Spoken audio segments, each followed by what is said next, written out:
Hello, my name is Savannah Richards and I'm a second grade ELA reading and social studies teacher at Vidalia Lower Elementary School, which is a part of Concordia Parish.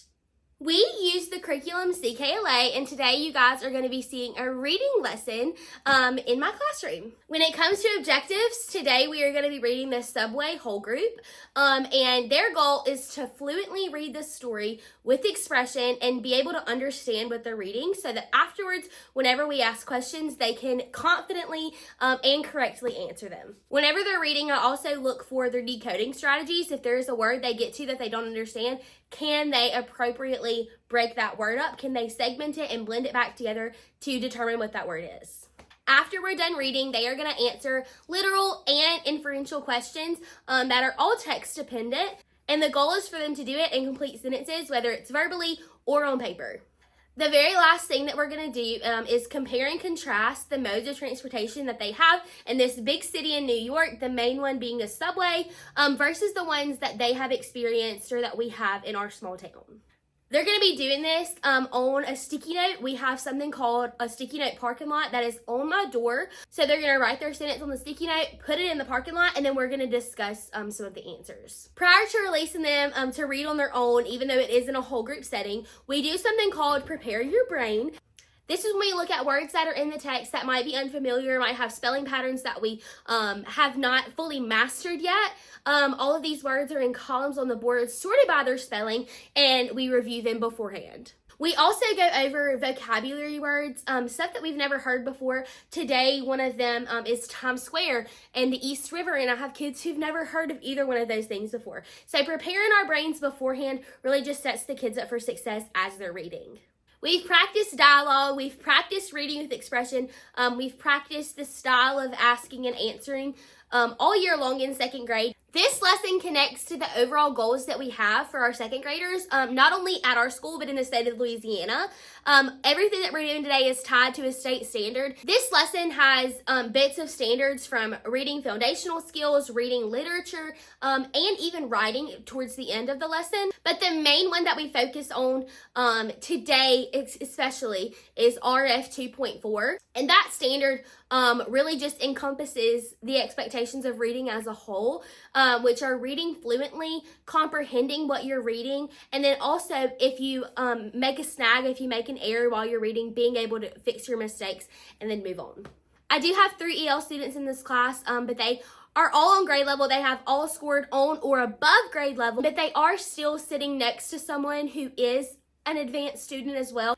Any language barriers, anything that might be a misconception in their culture, they are able to have someone who is probably knowledgeable about the subject. I also make sure to repeat my expectations, not only for them, but just for the class in general, but specifically one of my EL students that I have does have a hard time retaining information, and so I do make sure that I repeat my expectations that I have for them. At the end, I also provide sentence starters, and I started doing this for my EL students, but then I realized that there was such great benefit to doing it for everyone, and so it's kind of something that is just stuck and stayed a part of our daily routines and the way that we write, but there are going to be sentence starters on the board that I did specifically add for them at the beginning of the year. One thing that I forgot to say, but I really do feel like it's important for you guys to know, while they are reading, our curriculum has anecdotal reading records and then discussion question observation trackers. So while they are reading, I will be sitting at my little desk area that's going to be in the front of the class, and I'm just jotting down notes as they're reading. I'm actually going to show you one real quick because it really is cool data. So it's just the child's name up top and then specific words that they struggle with, I highlight. If there was hesitation a lot in their reading, or if they struggle with expression and dialogue, work on pausing at the end of sentences. This really does just help me navigate what specific things I need to work on to help build my students to become fluent readers. I really hope you enjoyed today's lesson. That timer made. Get your reader out. Get your reader out. Hey, my timer is off, so we should all have our readers out. So look in the other person's and see if it's in there. Let's read our goals. I read it. I read it. I can read the subway. I can read the subway. So far, Kim and Kurt, they are doing what with the hand? Can somebody and tell me what they're doing here. Coleman. They're looking for a job. Who specifically is looking for a job though? Kim. Kim is looking for a job. What are some places that they've been to so far while they are looking for a job? Give me one place. The gym. The gym, The corner market. the corner market, Mercanto Italiano, The diner. the diner. There's one more place. The light. Yeah, Dwight Flights, right? And the park. But that they didn't go to Drummers Grove looking for a job, did they? No. They went there to do what? Having fun. To hang out with The friends. Kim's friends. Yeah. Yep. But they did go there. Today's story doesn't involve Kim actually going to apply for a job, but instead it's about her trip on the subway going to a place called Manhattan, okay? Instead of it being 5 different cities, it's 5 boroughs that are all inside of one city. Remember? That's kind of like going to from Vidalia to Faraday. They're just going to the neighboring place. Got it? Got it. Got it? Got it. Okay. In New York City, for a lot of people, it's just not feasible to drive a car. It would take longer to drive a car than it would anything else because there are so many people that live there. Okay? So they decide to ride the subway instead. Remember we talked about the subway? It's just a different mode of transportation that goes underground.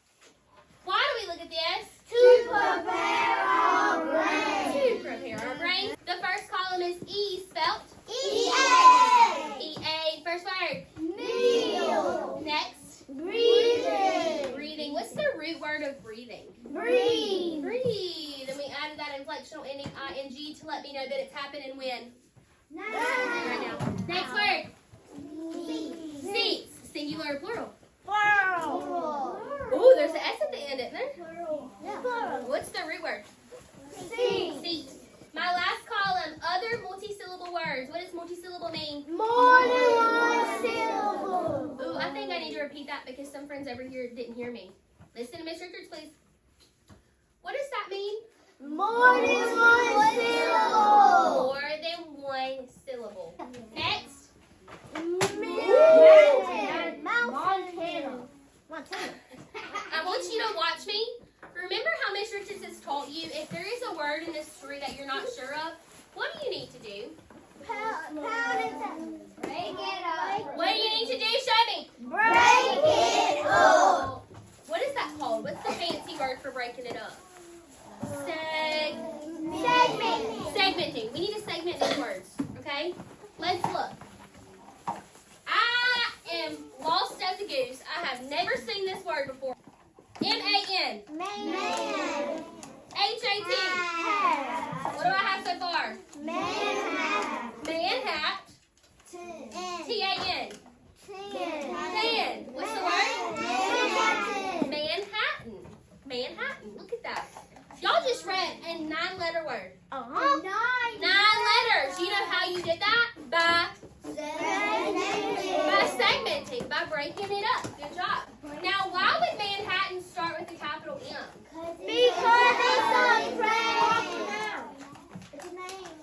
It's the name, not of a story, it's the name of a borough, right? Which makes it, what type of noun? Proper Proper noun. Good job. Do we need to stand up and get our wiggles out real quick? Stand up. Stand up, stand up, stand up. Stand up. Touch the grass. Fly like a bird. Fly like a bird, fly like a bird. The next thing we are going to do is look at our vocabulary, right? Let's look. That first one, Times Square. I want you to touch your nose if you've ever heard of Times Square before. Touch your nose if you've ever heard of Times Square. Oh, a lot of people have heard of it. Times Square is just a busy area of Manhattan, and it has a lot of shops and theaters. If you've ever seen like the traditional picture of New York City, where there's like billboards and lights and the screens everywhere, that's Times Square. Our saying, left a tip. I want you to put your party hat on if you've ever eaten at a restaurant. If you've ever gone and you've sat down at a restaurant and there's a waitress, somebody who comes in and says, hey, what do you want to drink? what do you want to eat, right? They bring you your food. You say, hey, I need some ketchup. She goes to the kitchen, gets your ketchup, brings you your ketchup. That saying, left a tip, just means that you gave money to the waitress for their service, okay?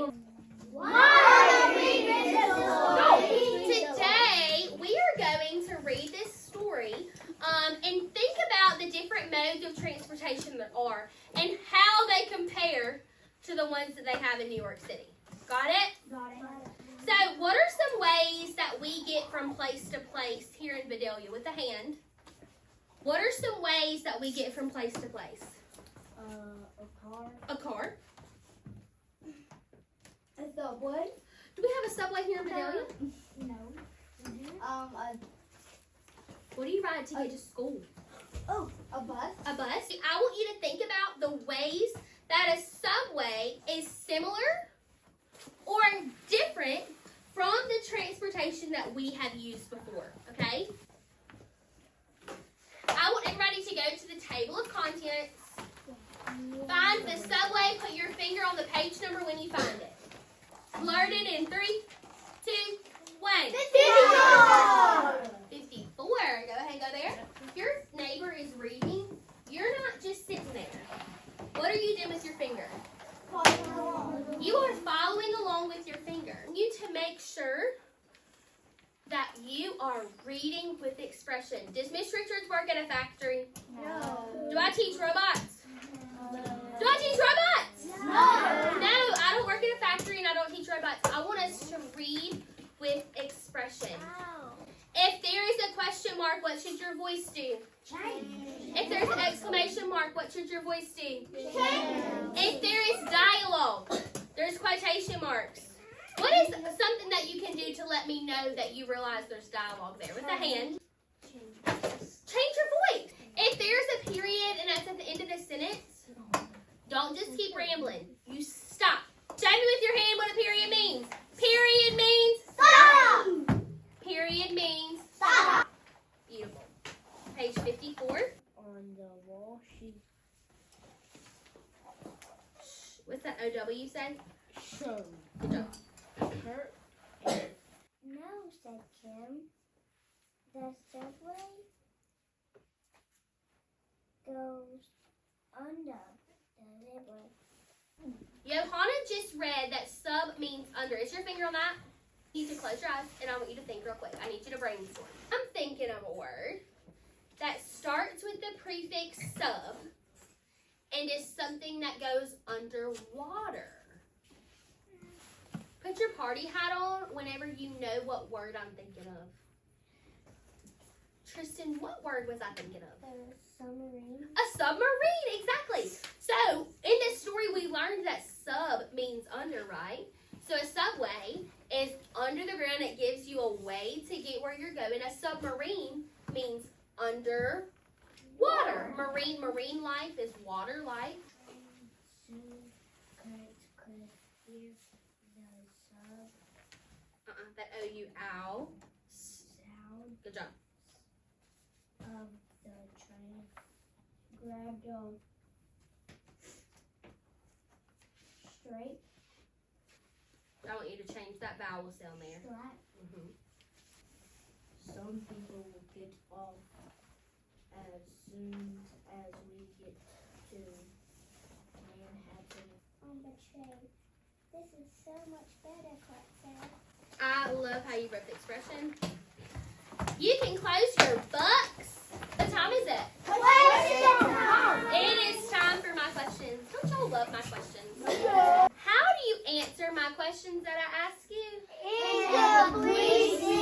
In complete sentences, okay? Walter, what sound did the subway make? Yeah, exactly. How would you answer that in a complete sentence? What would you say? Remember, you reword my question. The subway sounds like a squeaky. Exactly. Whenever you asked me why are we reading this story today, I told you that we were going to be comparing the transportation that they have to the transportation that we have, right? I want everybody to get their pencils ready. It is sticky note parking lot time. If you need to get your your reader out, guess what? You can do that, okay? We want to use our resources. You can either choose to write the way that they are the same, or you can write the way that they are different. You may get your flip charts out to tell me how you're doing. I want everybody to start on green. I want you to try your very best. Do you understand? If you get confused, you can go to yellow. If you are just stuck, go to red. When you get done, where do you put it? The sticky note parking lot. The sticky note parking lot. You notice how my sentence started with a capital letter? You have 1 more minute. I have not seen any red or yellow charts, so everybody feels pretty confident in this. Okay, y'all put your sticky note in the parking lot. And then go sit down. Okay, yeah, there are some good answers up here. I got 3 that we're going to talk about, okay? You ready? Yeah. My first one. They are the same because they drive and they can make noise. Right? Does your school bus ever make a noise? Yeah. School buses are loud, aren't they? Does your car make a noise? Yeah. All kinds of noises. And the subway's noises are squeaking and creaking, right? So they might be different noises, but they both make noises. Great job. My next one. They are different because subways have more space to put people in. A subway can fit hundreds and hundreds of people. Can hundreds and hundreds of people fit in your mama's car? No. No, that's very good. Okay, so how do y'all feel about today's lesson?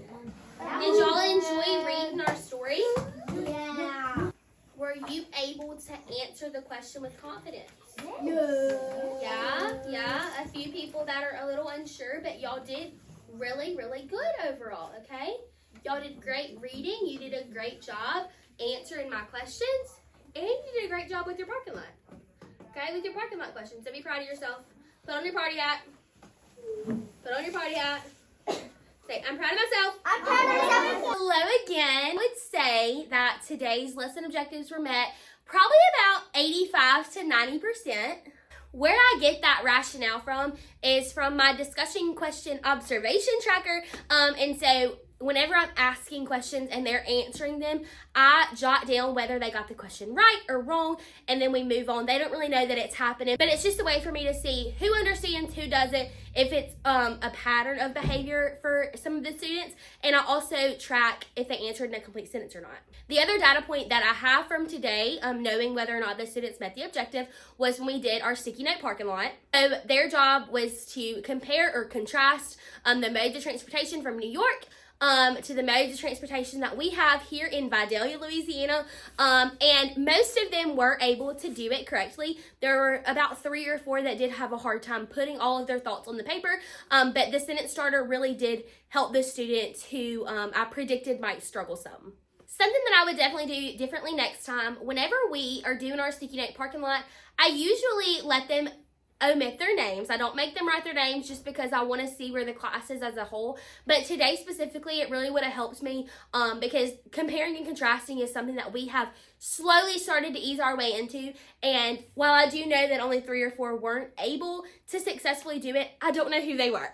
And so that's something that I would do differently next time. I would gauge ahead of time whether or not I needed the information, whether that information was something that would be useful to me to know who they were. And that is something that I did not do ahead of time.